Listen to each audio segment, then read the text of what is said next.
Então, depois de ouvir o professor Biratã Silva, nós vamos passar a palavra para a professora Vilma, presidenta da PLP Coração de Maria.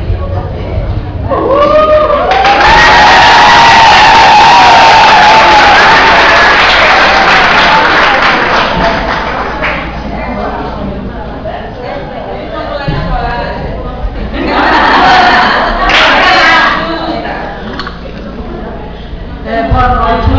Antes de começar a minha fala, eu convido o professor Joelson e nós.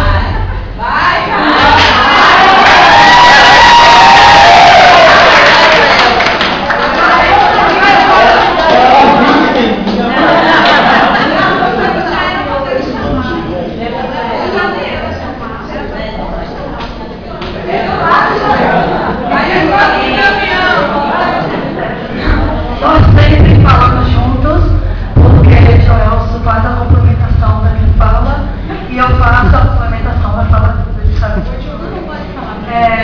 E minha garganta também, como sempre, está muito mal.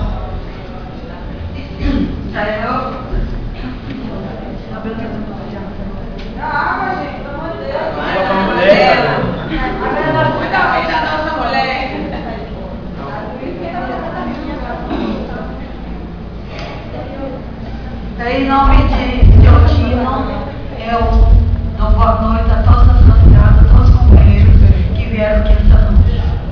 E em nome do presidente da Câmara, senhor Maguinho, eu dou boa noite e agradeço novamente o acolhimento que ele está dando à PLP Sindicato aqui nessa